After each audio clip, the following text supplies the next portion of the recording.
welcome to Lab Rats, my favorite podcast in the whole wide world. You would say that. I'm Andy Walker. I'm Sean Carruthers. Yes, another fabulous edition of your favorite high-tech, tech advice, very informative video podcast about technology. And what to do with it. Right. Today on the show, speaking of technology, we're gonna not only gonna go into technology, we're gonna go so deep it's gonna hurt. Yeah. We're going into the BIOS today. Recently we did an episode about what the hell is a BIOS and what it does. Yeah, and how to configure it. And how to configure it. That was episode number, 32. Check the website out, labrats.tv, and figure it out. It's like 32, 31. But anyway, it's a very good episode. Yeah, it could be 34. We enjoyed doing it. We enjoyed bringing it to you. So it'll tell you all about the BIOS. But at the end, Sean made the mistake of saying, maybe we should do an episode on how to flash your BIOS. And Andy did something like this. And That's right. And we all cringed. We all rolled our eyes. But so we thought, okay, but you know what? Since we promised, we're men of our word, aren't we, Sean? So tonight we're going to do an episode on how to flash your BIOS. I'm going to explain exactly what that is and why you should bother. And but first, for somebody who's going to tell us a special piece of information about products that you should buy, a message from our sponsor. We'll be right back.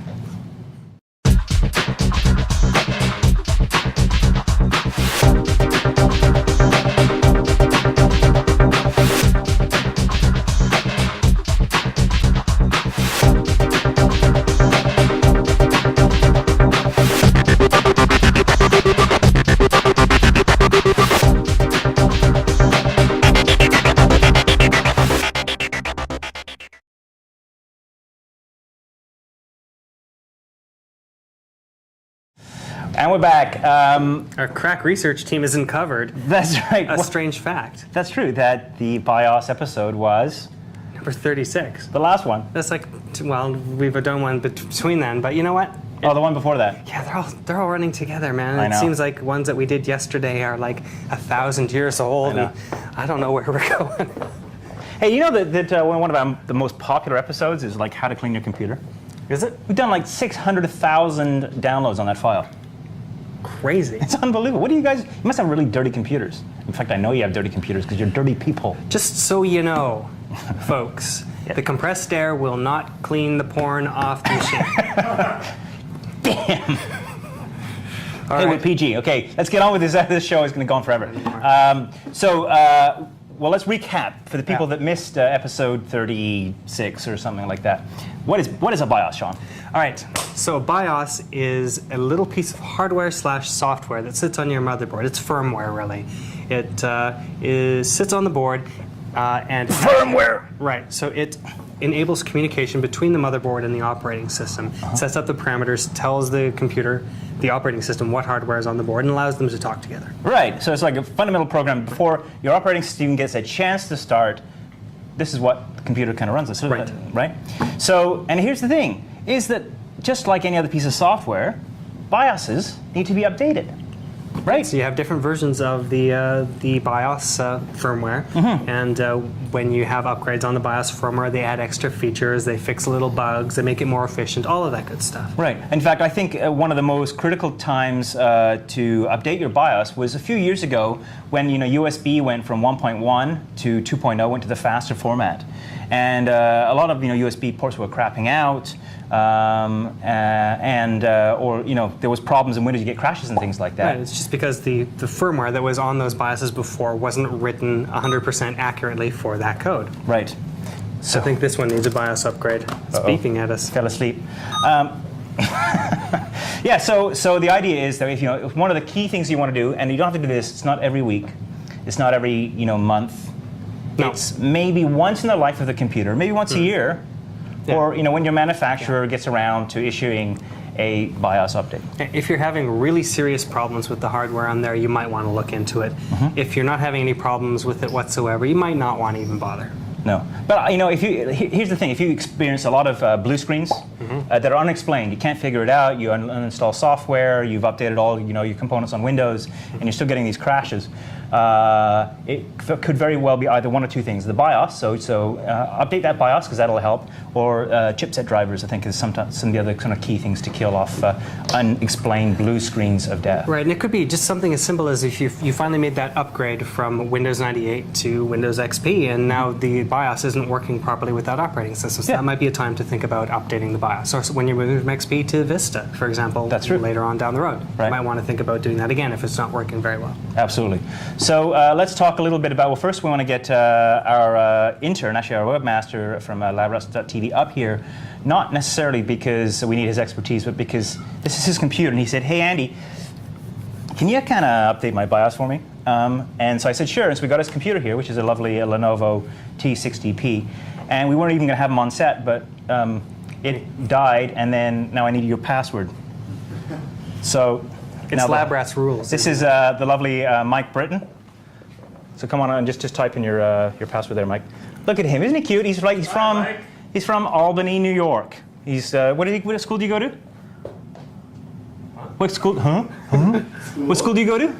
Utica School of Technology. Utica School of Utica Technology. School of Technology. There you go. So he is the webmaster for LabRats. If you've got any email for him, send it to Ralph@labrats.tv. Ralph at LabRats.tv. That's exactly it.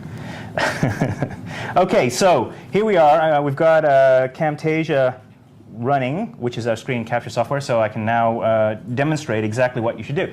And so essentially what you're going to do for most modern PCs is you're going to go to the website of the manufacturer of your computer. In this particular case, it's Lenovo. Used to be IBM, of course. It could be Dell, could be HP, could be Acer, any one of those guys. And in with the drivers and software updates that they provide, they will very often, when they have a BIOS update available, they will post that on their website. Yeah, and if you actually build your own system or you got it from a system manufacturer like a local PC builder, what you'll be looking for is the motherboard manufacturer in that case. Right, And so- they'll post the BIOSes at their site as well. So, you could- Asus or yeah. Gigabyte or MSI. Or Intel? Or Intel. Or Intel, yeah. any one of those guys, okay. So in this particular case, we're going to go to, I have Dell up here. We want to go to Lenovo, or ThinkPad.com, I guess. And we're going to go and look for the model. Now, which one is it? T60P. T60P, okay. So we're going to click on United States, because you're an American. And we click on Support and Downloads. And, ooh, look at that. Enter a product number. Product number, we already know that. Oh no, example. That's not the right one. So we will. So auto detect the system. We can't do that because we're on Firefox. Go to IE. It's book mode. Oh, is it? Okay. Or you could just type T60P in there. Well, that's what I'll do then. How about we do that? Select your product. It's a Notebooks and handhelds. Yeah, so handheld. let's go the long way just to Well, show. yeah, You we'll take can it generally, no matter what your manufacturer is, you can drill down this way and find the exact product. So T60P. There we go. So we click on that, and now we have the type of files. All types. Okay, we're going to go down here. Yeah, and in the case of the IBM or a lot of these brand name ones, if you want to know which type, that's generally referring to the exact model number, and often you can find it on a little sticker on the bottom of the notebook. Yeah, I think it's actually on here somewhere. Yeah, so type 2623. All right. So we can change that to that there. Okay, Windows XP. Actually, we don't really care which operating system because, of course, the BIOS is a hardware specific. But Well, that will sometimes change the way that it installs. So if you got Windows 98, it might have a more optimized installer. So. all right, we'll click on Software and Device Drivers. Then we're going to go all the way down, and right away there's a little category, and you'll find this very often. As soon as you get this deep, there will be categories. It says BIOS, and as you can see here, there is the BIOS file, and you're simply going to click on it, and you're going to download it. Now, magic of magic, I just happen to have this file, which is, ooh, look how big that is. 2 megabytes. 2 megabytes. So I'm 378. going to get rid of that, and we're going to open up, we kept it in a folder here. And so it's just basically an executable file on the desktop. So very simply, in this particular case, and this is the beauty of some of the modern machines and the brand name manufacturers, there's no fuss, no muss. It's just a double click, and you're going to run the install routine for this guy. Yeah, now if you're going with a motherboard manufacturer, you may actually have to get a hold of a floppy disk, find the flash utility, find the model of the BIOS that you have, and go through a command line interface to actually get this thing updated. a little bit more complex. Yeah, for we'll the- talk about this a little bit more after Okay. we're done here. Okay. But I mean, yeah, like you said, this is very good because it's all automated. You don't even have to boot to a floppy. You No. just run it all right here, and it'll do the whole thing for you. Really, yeah. So it's actually it's in behind the scenes. It's actually particularly It is behind the scenes. complex. So in this particular case, we've just basically run that routine, and it's actually extracted a bunch of files to a folder that I've called on the desktop called BIOS. And then you're going to look for the executable file. In this particular case, it's called WinUPTPEXE. WinUptP. Yeah, up to per. Windows Update ThinkPad. ThinkPad, there you go. And actually, when you roll your mouse over it, as you can see, it says ThinkPad BIOS Flash Update Utility. So we're going to double click on that, and we're going to choose to update the ThinkPad BIOS here. And click Next, and make sure the AC adapter is firmly connected, We don't have that. which is not. Yeah, so maybe we should get it. All right, Mike, where's your AC adapter? And the reason you want to do this, actually, the BIOS inside these is made out of flash memory. If you lose power in the middle of this process, then what can happen is your BIOS can be corrupted, and the Well, then you're BIOS jiggered. Yeah, You're screwed. It will be completely unusable Right. at that point. There actually there is a way to recover that. On a laptop, I'm not exactly sure how to do it, but if you have a bad BIOS install, on some motherboards there are little jumpers. So they're basically little pins on, and you have to find this, look at your motherboard manual. And so there's this jumper sitting on top of these pins, and what you do is reset the jumpers and reboot, and it will actually set the motherboard back to That's not always manufacturing. the case, though. Is it not? Sometimes all that clears is the system settings that you add into that BIOS. Uh-oh. Aha. So if the BIOS is This corrupt? is the real danger. If the BIOS itself is corrupted, then you have a real problem because you don't have an operating system in that BIOS to actually boot to fix it. Right, so you really are screwed. So you really do have to replace that motherboard at that right. point. Right. Okay, well, we have power now. Good. So- Keeping the power going, and then we have 40% power here on this system right now, and that's exactly why they ask you to put that AC power in, because if you lose power in the middle of the process, then you could be left with a completely unusable machine. Look, it says- Be careful. This is why you may not want to do it.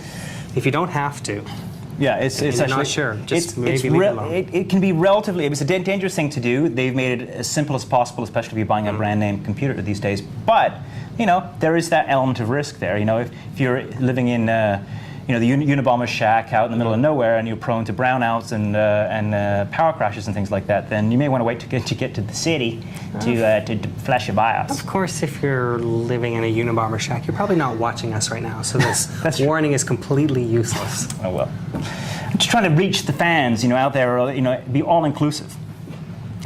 Okay. It says, and look at this. Do not power off during an update. All in uppercase, right? Which means that they're yelling at you. Yes, please pay attention to this. Right. Do you want to continue? I'm gonna say yes. Mike, we're about to ruin your machine. I hope you don't mind. Exactly. Now we're gonna sit here and wait and see what happens. Do do do do do. Do do do. Well, this is boring. Let's do something else. All right. Well, while that is doing that, I did want to talk to you a little bit about Apple and updating the BIOS on board Mac machines. Well, you know what? There isn't a BIOS on new Mac machines. Why not? Well, they're using something new called the Extensible Firmware Interface, Right. or EFI, and this actually has caused a bit of a problem for running Windows XP on these new Intel-based ones. Otherwise, the hardware is the same. This is going now. Yeah. Otherwise, the hardware is the same, but it doesn't know how to get past that. Like I said, the BIOS is what teaches the hardware to talk to the software. And if you don't have that communication going, you can't run software on the machine at all. Right. So, and then that was the So how are they case. getting around it with Vista and with XP on the new Macs? Well, there's special utilities that you have to install, special bootloaders Yeah. that will allow the EFI to understand Extensible Firmware Interface. Thank you. To understand how to run the operating system. Right. It knows how to run Macintosh OS. It doesn't understand how to run XP yet. So it'll do that. But the good news is you don't have to flash it like this. Now you can do firmware update. There will be occasionally firmware updates from the Apple site. So, but in general, don't bother trying worry to about update it unless you have a real reason to. One more great reason to buy a Mac. All right, so this is going to do a fair amount of work, I think. So we'll just let it go, and let's. Oh no, here we go. It's been successfully updated. There you go. And we have to restart the system. So we'll do that right now. And this is about where we lose the picture. But that's okay. Well, I guess let's have a look at our second sponsor's message, and we'll come back and we'll say goodbye. So here it is. It's Camtasia Studio, the fabulous screencast software from TechSmith. Record what's on your screen, narrate it, and share it online. Create demos, screencasts, training, and more. And rest assured, Camtasia Studio is made by wholesome programmers in Okemos, Michigan, the home of the hardiest geeks around. Quick to learn, easy to use, it's Camtasia Studio. Download your free trial and start screencasting today. So we were talking about, sorry, I'm just a little distracted during the commercial there. You should have seen, he was dancing around. Mayhem going on behind the scenes here. So we're going to talk a little bit about the idea of flashing your BIOS using a floppy disk. Right, now Before we go. with, you mentioned this works with modern machines. You Yeah. just download the file, execute it. Sometimes it'll reboot and install the BIOS that way. Sometimes it'll do it right within Windows. But most of them don't require floppies or any other interaction. Now, if you have an older motherboard, you may be required to do this in an old school fashion. We're talking about Pentium 2s, Pentium 3s here, like Even that far Pentium back. 4s, Even- some of really? the new ones. The early ones? So generally what you need to do that is you need to go to the motherboard manufacturer's site, find out what you need to do, look for the instructions, but in general you need a floppy disk Mm-hmm. that is bootable. So now you can do that by inserting the floppy disk, and assuming that you have one, of course, Yes. into your system. Yeah, this is kind of funny because Sean goes, "Hey, you got a floppy we can show on the air?" And I'm like, this is the last move. I just chucked them all out. Yeah, and I don't So- have very many either anymore, too. So, I mean, it's really a dying thing, but in some cases with old hardware, you do need them. Yeah, sure. For this thing.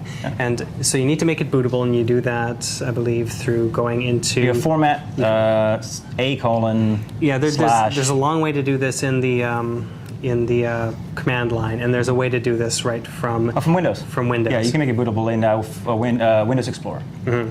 So then after you've made it bootable, that'll put the system files. It allows it to start up your machine. And then you need a piece of software from the motherboard manufacturer. Award is one of the major BIOS manufacturers, and they have this program called Award Flash, awdflash.exe. And what that does is it sets up, it's the program that basically does the work, but it needs to know the file that you're updating from. So you'll download both that Flash utility, and then you'll download the BIOS file, which would be the image. Right. And what you do is you type awardflash.exe space and then the name of the file. It will then go to the BIOS and then fix it up for you. It'll Right. take the old one off, put the new one on. So a little of a convoluted Yeah. kind of thing. It's intimidating, and it's another reason why if you don't have to do it, don't do it, because Just take that old computer that you need a BIOS update on, take it up to the cottage, tie a rope around it, throw it over the boat. It's a great boat anchor. or recycle it. Just recycle it. Cycle, exactly. Don't put it in your blue box though. Or put it in the blue box. Take it to a place like Reboot Canada or one of the many ones that are around. Just look in the yellow pages. Reboot America. Reboot America, maybe, perhaps. We'll see. But there's a lot of local utilities. It's worth getting them to one of these recycling places because they can put it into the hands of charities or other Yeah, people that's who very need true. them. That's very true. So don't toss it over the boat. All right. I did want to mention one thing. We actually had when we did the first BIOS show a couple weeks back. Betty wrote in to say that you got to be very careful when you're doing this. That you have access to the those pins that you were talking about. Yeah, the jumper clear cables, the CMOS jumpers. pins, right? Yeah. And the reason is because if you're doing this on a notebook and you get things wrong, you cannot get in there. You have to take it into the shop. Now, on inside a PC, there's generally a set of pins, and I don't know whether we can gain access to this. We'll do a close-up on this and add this in, but there's generally a set of jumpers on the motherboard, generally somewhere around here, I think. Somewhere around here. And this one, it says BIOS config. And what you do is you generally just pull that jumper off and switch it from one pin to the other. So there's generally 3 pins, and you switch it from 2 of them to the other 2. Yeah. I mean, look in your This will be in the manual manufacturer's- for the motherboard, Right. you know, or in fact, if you don't have that anymore, it's usually available in PDF format from your motherboard manufacturer on their website. Right. And what that will do is that you flip them to the other pins, press the power button, and it will clear out the BIOS. Flip them back to the other pins, and when you start again, all of your settings will be back to normal. Right. Well, thank you, Betty, for that reminder. We love when people remind us of little things that we've forgotten. So There's always a lot of stuff, and sometimes things will get past us. So always write in. right. Before we go, I want to mention a couple of things. Number one is, if you do want to write in, you send email to feedback@labrats.tv. You can send email to me personally at andy@labrats.tv, and Mr. Carruthers over here. Sean at labrats.tv. There you go. And one other thing too, of course, we are running a contest, or at least ViewSonic is running a contest on our website, giving away a fantastic, very fast LCD display. The fastest monitor ever! 1 millisecond, fantastic. Anyway, so you can enter that at labrats.tv, go to the website and click on the link for that contest. And I guess that's about it for us. It is. That was one of the more lively episodes, I think. You don't have anything else that you want to talk about today? Can't think of anything. Oh my god, the world is shook. I think we better wrap this in before he changes his mind. That's it for Lab Rats. My name is Andy Walker, I'm Sean Carruthers. and we'll see you next time. Are you ready?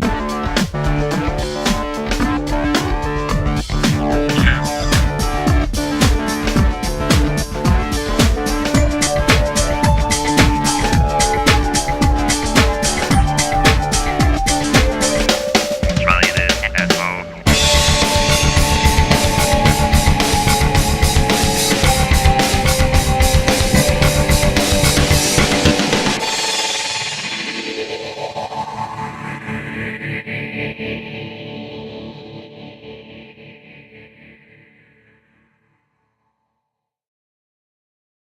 Hi, welcome to Lab Rats. I'm not Andy Walker, I'm not Sean Carruthers.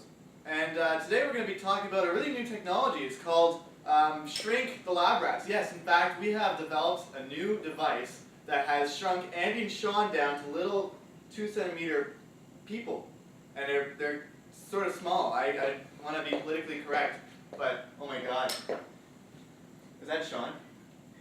Did you figure out how to use a machine? Yeah, dog. Damn vacuum users!